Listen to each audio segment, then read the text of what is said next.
Guys, how are you doing? So जैसा कि हमने लास्ट एपिसोड के अंदर देखा था कि लुओ फैंग ने फाइनली जाकर उस आर्मर को हासिल कर लिया था जो कि फ्लेम गोड क्लैन से था, और साथ ही यहाँ पर उसने उस आर्मर को नाम दिया होता है बिंजिया, जिसका लिटरली मीनिंग है आइस आर्मर। सो इसी के साथ इस एपिसोड की शुरुआत होती है, जहाँ पर हमें देखने के लिए मिलता है कि लुओ फैंग इस आर्मर को हासिल करने के बाद बेहद ही खुश होता है। लुओ फैंग कह रहा होता है कि ऑल्दो ये एक लो लेवल का आर्मर है, लेकिन फिर भी यहाँ पर इसकी पीक स्ट्रेंथ कितनी ज्यादा है। लुओ फैंग यहाँ पर इसकी आर्मर की पावर को अनलीश कर रहा होता है, और उसके बाद लुओ फैंग देख रहा होता है कि वो यहाँ पर काफी ज्यादा अजीब सा भी फील कर रहा है। असल में यहाँ पर ये जो आर्मर था इसकी पावर बहुत ही ज्यादा होती है, जिससे कि उसकी फिजिकल बॉडी जो होती है वो यहाँ पर विद इन में सेल जो होते हैं वो पुश कर रहे होते हैं एक दूसरे को, जिसके चलते लुओ फैंग का इसको कंट्रोल करवाना थोड़ा मुश्किल था। साथ ही लुओ फैंग यहाँ पर काफी ज्यादा अनकंफर्टेबल भी फील कर रहा होता है। लुओ फैंग यहाँ पर कह रहा होता है कि कोई बात नहीं, जिसके बाद वो वहीं पर बैठ जाता है थोड़ी देर मेडिटेट करने के लिए। वो अपने हार्ट और साथ ही पूरी फिजिकल बॉडी को यहाँ पर कंट्रोल में करने की कोशिश करता है, जिसके साथ ही वो यहाँ पर एक अटैक करने में कामयाब हो चुका था। फिर लुओ फैंग और उसकी क्लोन बॉडीज को देखते हैं जो कि यहाँ पर लगातार अटैक पे अटैक करी जा रही होती है, जिसके साथ ही बबाता को दिखाया जाता है। बबाता कह रही होती है कि लुओ फैंग, तुम्हें पता है तुम्हारी पावर जो है वो स्काई रॉकेट कर रही है, और काफी ज्यादा तेजी के साथ में ये बढ़ती भी जा रही है लुओ फैंग, जिसके साथ ही वो लुओ फैंग को लगातार फोकस करने के लिए भी बोल रही होती है। और उसके बाद हमें पता चलता है कि लुओ फैंग के अंदर ये जो पावर इस आर्मर से आई है वो एटलीस्ट यहाँ पर टॉप 90 लेवल के वर्ल्ड मास्टर की है, जिससे कि आप अंदाजा लगा सकते हो कि लुओ फैंग को यहाँ पर कितनी ज्यादा पावर हासिल हुई है। एंड इसी के साथ गाइस अब आप लुओ फैंग को एक सेक्टर लॉर्ड भी बुला सकते हो कि ऑब्वियसली यहाँ पर उसकी पावर इस हद तक बढ़ चुकी है। लुओ फैंग एक और अटैक करता है तो वो इतनी ज्यादा दूर जाकर हिट होता है कि लिटरली एक प्लेनेट तक वहाँ पर डिस्ट्रॉय हो चुका था। बबाता कह रही होती है कि ओह माय गॉड, मैं तो लिटरली कंफ्यूज हो चुकी हूँ लुओ फैंग कि तुम्हारे पास में इतनी ज्यादा पावर आई कहाँ से। जिसके बाद लुओ फैंग एक बार फिर से कॉन्सेंट्रेट करता है, और साथ ही लुओ फैंग से बबाता कह रही होती है कि अब हमें किसी से भी घबराने की ज़रूरत नहीं है, लेकिन यहाँ पर ये जो इस आइस आर्मर की पावर है वो यहाँ पर बढ़ेगी। अगर तुम्हारी फिजिकल पावर बढ़ जाएगी तो फिर लुओ फैंग तुम्हें यहाँ पर और भी ज़्यादा पावर बढ़ाने की ज़रूरत है, जिससे कि तुम अनलीश कर पाओगे इस आर्मर की फुल पावर। करने के बाद तुम लिटरली यहाँ पर काफ़ी ज़्यादा स्ट्रॉन्ग हो जाओगे। जिसके साथ ही वो कह रही होती है कि मैं तो इंतज़ार भी नहीं कर पा रही हूँ कि कब तुम यहाँ पर अपनी इतनी ज़्यादा स्ट्रेंथ को हासिल करोगे, बहुत ही ज़्यादा मज़ा आ जाएगा। और साथ ही लुओ फैंग कह रहा होता है कि वाकई में ये एक्चुअली में बहुत ही ज़्यादा पावर को अपने अंदर कंटेन करता है, लेकिन मैं यहाँ पर ऐसा फील कर पा रहा हूँ कि ये जो आर्म है ये फ्यूज करने की कोशिश कर रहा है मेरी बॉडी के अंदर, जिसके चलते यहाँ पर कहीं ना कहीं मेरी जो स्ट्रेस हो रहा है मेरी बॉडी के ऊपर काफ़ी ज़्यादा है, एंड मैं इसको फील भी कर पा रहा हूँ। ऑल्दो ये आर्मर काफ़ी ज़्यादा पावरफुल है, लेकिन इसके साथ मुझे दर्द भी मिल रहा है। लेकिन लुओ फैंग यहाँ पर डिसाइड कर चुका था कि आर्मर तो मिल ही रहा है ना, तो अब यहाँ पर दर्द को भी थोड़ा सा झेल ही लेंगे। लेकिन तभी हमें ड्रैगन लॉर्ड वहाँ पर देखने के लिए मिलता है, जो कि वहाँ पर तुरंत ही आ चुके होते हैं, और साथ ही वो लुओ फैंग को देख रहे होते हैं। हालांकि लुओ फैंग को देखने के बाद उनका रिएक्शन कुछ खास नहीं था, जबकि यहाँ पर लुओ फैंग थोड़ा सा कफ करने लगा होता है, जिसके साथ यहाँ पर वो आए हुए होते हैं कोस्लर के बारे में बताने के लिए कि आखिर उसके ऊपर ये जो असैसिनेशन और सारा का सारा मामला लगा हुआ है, एंड इन सारा ही मामला आखिर कहाँ तक पहुँचा हुआ है। तो यहाँ पर वो बता रहे होते हैं कि लुओ फैंग कोस्लर के बारे में हमें थोड़ा बहुत पता चला ही था, कंपनी ने इसके बारे में इन्वेस्टिगेट किया, और उसी के बाद हमें पता चला कि यहाँ पर ये जो बंदा कोस्लर है वो यहाँ पर एक फिल्म स्टार जो कि टाइटेनियम यूनिवर्स से बिलोंग करता है, उसके साथ में कहीं ना कहीं लिंकअप था। लेकिन असल बात तो ये है कि जिस तरीके से हमारे जो लोग थे वो इस बारे में इन्वेस्टिगेट करके हमें बता रहे थे, और जब उनको थोड़े बहुत ही क्लूज मिले थे तो तभी यहाँ पर उनको खत्म कर दिया गया। वो मेम्ब्रेन नाम के एक स्टार रीजन पर मौजूद थे, लेकिन जैसे यहाँ पर उन लोगों ने हमें कुछ बताने की कोशिश की, हमारा उनके साथ में कनेक्शन ही कट गया, और साथ ही हमें ये भी बताया गया कि यहाँ पर वो पूरा का पूरा प्लेनेट ही यहाँ पर डिस्ट्रॉय कर चुका है। हालांकि यहाँ पर ये चीज़ बहुत ही ज़्यादा सख्त थी, क्योंकि वो लोग तो यहाँ पर ख़त्म हुए ही थे, लेकिन यहाँ पर उसके साथ में 22 बिलियन लोगों की भी डेथ हुई थी, जिससे कि यहाँ पर लुओ फैंग को काफ़ी ज़्यादा गुस्सा भी आने लगा होता है कि यहाँ पर सिर्फ एक छोटा सा लिंकअप छुपाने के लिए कितनी ज़्यादा बड़ी कांड रची जा रही हैं। तभी यहाँ पर वो कहने लग जाते हैं कि वाकई में चीज़ें बहुत ही ज़्यादा खतरनाक हो रही हैं। हालांकि यहाँ पर हमें ये भी पता चला है कि जो ड्रीम वॉकिंग एम्पायर यूनिवर्स के अंदर मौजूद है वो भी यहाँ पर कहीं ना कहीं कुछ ना कुछ ऐसा शेडी सा कर रहा है जो कि उसको नहीं करना चाहिए था। वो लुओ फैंग को स्क्रीन के ऊपर शो करने लग जाते हैं, साथ ही उन्होंने लुओ फैंग को एक मिशन भी दिया हुआ होता है। वो कहने लगे होते हैं कि यहाँ से जा सकते हो। लुओ फैंग वहाँ से जा रहा था, लेकिन साथ ही साथ लुओ फैंग के दिमाग में सारी बातें चल रही होती हैं कि क्या सच में जर्ड का मैटर जितना वो सोच रहा है उससे भी ज़्यादा खतरनाक है, क्या साथ में यहाँ पर कंपनी जो है वो भी इसके साथ में कौन कॉन्सिक्वेंसेस भुगत रही है। लुओ फेंग को स्क्रीन के ऊपर एक ईमेल भी देखने के लिए मिलता है, जिसके साथ यहाँ पर लुओ फेंग को एक वार्निंग वगैरह भी देखने के लिए मिलती है और साथ ही उसको काफ़ी सारी चीज़ें पढ़ने के लिए मिलती हैं। असल में वर्चुअल यूनिवर्स कंपनी ने एक बहुत ही ज़्यादा बड़ा मिशन यहाँ पर इशू कर दिया है, जो कि लुओ फेंग को ही यहाँ पर लीड करना है और साथ ही यहाँ पर लुओ फेंग को इसके अंदर एक लीडर के तौर पे काम करना होगा, क्योंकि असल में जो ड्रीम वॉकिंग एम्पायर है ये यहाँ पर काफ़ी ज़्यादा खतरनाक चीज़ें कर रहा है एंड ऐसा माना जा रहा है, इनके ऊपर ऐसा सस्पेक्ट आ रहा है कि ये लोग यहाँ पर कहीं ना कहीं अपने जर्क के जो है पपेट के तौर पे काम कर रहे हैं और साथ ही यहाँ पर उनके शेडी कामों को भी ये सपोर्ट करते हैं, जिसके साथ ही यहाँ पर पता चलता है कि लुओ फेंग जो है वो यहाँ पर जाएगा कुछ और हैवी सोल्जर्स के साथ में इस सारे मामले को निपटाने के लिए, जिससे कि हमें देखने के लिए मिलता है कि कुछ ही वक्त बाद यहाँ पर लुओ फेंग की शिप सामने डिस्कवर करती है कि काफ़ी सारी शिप्स यहाँ पर आई हुई है और साथ ही यहाँ पर हमें देखने के लिए मिलता है कि धीरे धीरे करके यहाँ से सब कुछ गायब हो चुके होते हैं, लेकिन उसके बाद हमें पता चलता है कि यहाँ पर लुओ फेंग को मिशन सौंप तो दिया गया है। इसके अलावा भी लुओ फेंग को कुछ टॉप टीयर के इंटरस्टेलर आर्मी दी गई है, जो कि फुल ऑफ इमॉर्टल पावर है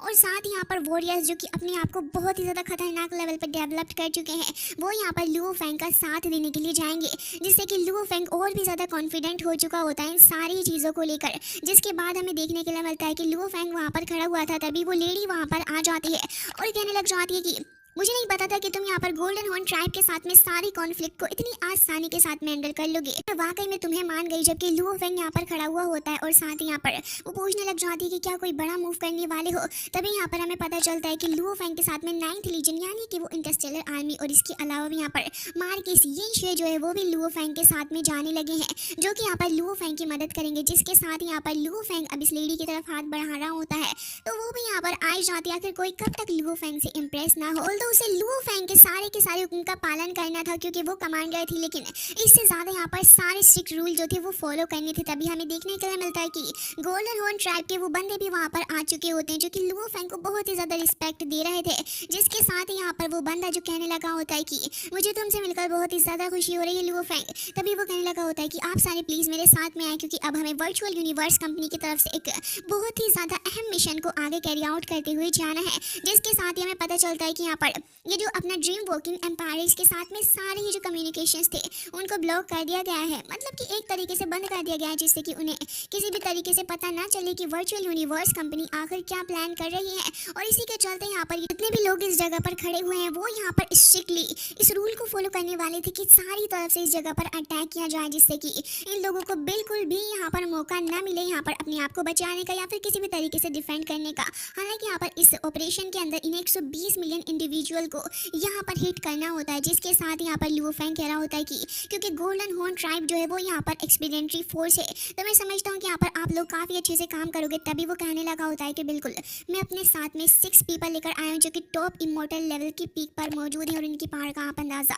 लगा सकते हैं उनको देख के ही। जिसके साथ ही हमें दिखाया जाता है कि वो बंदी भी कह रही होती है कि इसके अलावा भी तो हमारे पास में इतनी ज़्यादा बड़ी आर्मी है कि क्या ही कहना। यहाँ पर टोटल आर्मी जो थी वो थी 6 एलाइड मेंबर की, जिसके अंदर पीक लेवल के इमॉर्टल कॉम्पैक्ट पावर रखने वाले बंदे थे। 9th legion main army force होती है, जिसके अंदर 100 इमॉर्टल स्पिरिट, इसके अलावा 10,000 world master spirit and 1 lakh domain Lord master थे। एंड इसके अलावा भी यहाँ पर 1 मिलियन यूनिवर्स लेवल वॉरियर होते हैं। फिर कुछ कम है कि यहाँ पर लुओ फेंग के पास में कुछ और भी वॉरियर्स होते हैं। इन टोटल हमें पता चलता है कि लुओ फेंग के पास में 1.1 मिलियन ट्रूप्स है। इसके साथ ही हमें पता चलता है कि लुओ फेंग की जो आर्मी इसके अंदर इमॉर्टल लेवल के बंदे, वर्ल्ड मास्टर लेवल के बंदे, डोमेन लॉर्ड लेवल के बंदे और इसके अलावा भी यहाँ पर पावरफुल फ्लीट्स होते हैं और साथ ही यहाँ पर टेक्निकल टीम भी होती है, जो कि लुओ फेंग को अपने आप में बहुत ही ज़्यादा स्ट्रॉन्ग बंदा बना रही थी, जो कि लुओ फेंग के एक इशारे पर यहाँ पर कुछ भी करने को रेडी थे। जिसके बाद बबाता कह रही होती है कि लुओ फेंग मजा ही आ गया, आज तो तुम चार्ज के अंदर हो, मतलब कि आज फुल टू एक्शन होगा। जिसके साथ ही हमें देखने के लिए मिलता है कि सारे के सारे लोग वो अपने प्लान को एग्जीक्यूट करने के लिए निकल चुके होते हैं। सारी फ्लीट्स यहाँ पर रेडी हो चुकी होती हैं, साथ ही लुओ फेंग भी रेडी था।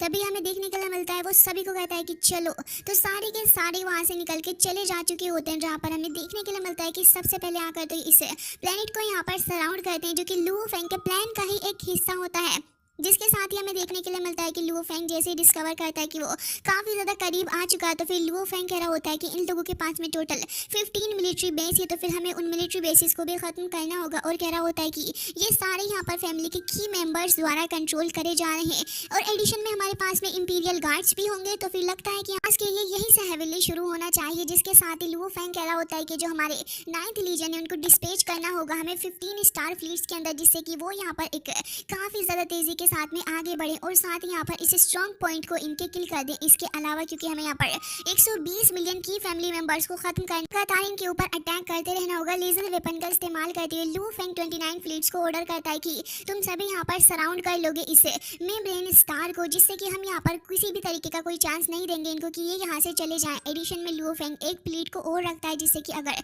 यहाँ पर इमरजेंसी में बैकअप की जरूरत पड़े तो। इसके अलावा भी यहाँ पर लू ने तगड़ा इंतजाम कर रखा होता है, जिसके बाद हमें देखने के लिए मिलता है कि लोग फर्स्ट अटैक के लिए रेडी हो जाते हैं। अब यहाँ पर इन लोगों को जैसे ही ये चीज पता चलती है कि कोई तो इनके ऊपर अटैक करने वाला है, तो वो यहाँ पर मूव तक नहीं कर पाते। लिटरली यहाँ पर उनके पास 1 सेकंड का भी टाइम नहीं होता है डिफेंस करने के लिए, और चारों ही तरफ यहाँ पर धमाका ही धमाका देखने के लिए मिलता है। जो भी लोग इस धमाके की चपेट के अंदर आ रहे थे वो लिटरली वहाँ पर ऑन द स्पॉट ही खत्म हो जाते हैं, और हमें यहाँ पर बाहर के एरिया का सीन दिखाया जाता है, मतलब कि प्लेनेट का, कि किस तरीके से यहाँ पर ये अटैक काफी ज्यादा तेजी के साथ में फैल रहा है इन सारे ही लोगों के अंदर। जबकि यहाँ पर जो बाकी सारी जगह थी वो यहाँ पर तुरंत ही अपनी कैनन्स वगैरह का इस्तेमाल करने शुरू कर देते हैं, और साथ ही यहाँ पर डिफेंस शील्ड भी लगाई हुई थी। लेकिन हमें देखने के लिए मिलता है कि किसी भी तरीके का कोई सिग्नल यहाँ से नहीं जाए, इस वजह से यहाँ पर फ्लीट्स भी आ जाती है, और साथ ही यहाँ पर हमें एक कंबाइंड लेजर अटैक देखने के लिए मिलता है, जो कि बहुत ही ज्यादा तेजी के साथ में आगे बढ़ता है इनके प्लेनेट की तरफ, और उसके बाद एकदम से ही बस्ट कर जाता है, जिसके साथ ही यहाँ पर ये जो वेपन्स थे इन लोगों के वो रुक जाते हैं। लुओ फैंग लगातार यहाँ पर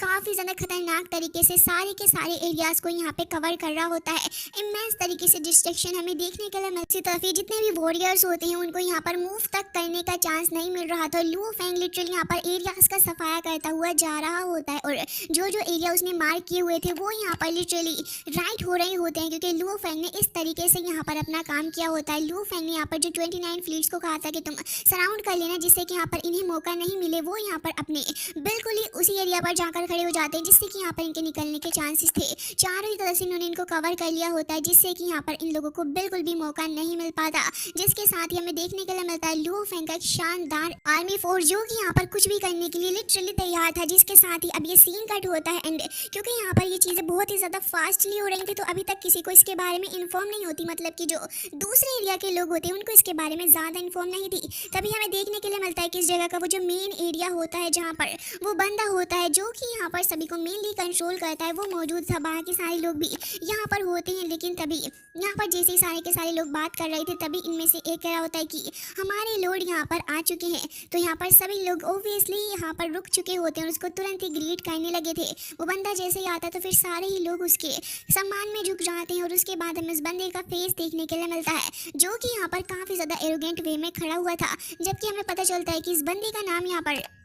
शुआन होता है, जो कि काफ़ी ज़्यादा मिस्टीरियस सा बंदा था, और साथ ही यहाँ पर खड़ा हुआ होता है। लेकिन अगले ही पल उसे यहाँ पर ऐसा महसूस होता है कि कोई तो स्ट्रॉन्गेस्ट फोर्स यहाँ पर मौजूद है, जिसके साथ ही हमें पता चलता है कि यहाँ पर शान और उसकी पूरी की पूरी आर्मी एकदम से ही यहाँ पर वो अवेयर तो हो चुका था। लेकिन तभी यहाँ पर हमें वो गार्ड देखने के लिए मिलता है, जो कि यहाँ पर कह रहा होता है कि एक लिटिल सी डोल यहाँ पर बीच स्टेज में खड़ी हुई है शो परफॉर्म करने के लिए। वो काफ़ी ज़्यादा ह्यूमिलिएट करता है शान को, साथ ही यहाँ पर बहुत स्ट्रॉन्ग प्रेशर के साथ में वो यहाँ पर उनको बहुत ही बुरे तरीके से ट्रीट करता है, क्योंकि काफ़ी ज़्यादा साउंड यहाँ पर प्रोड्यूस हो रहा होता है। तो बाकी सारे जितने भी लोग थे वो तो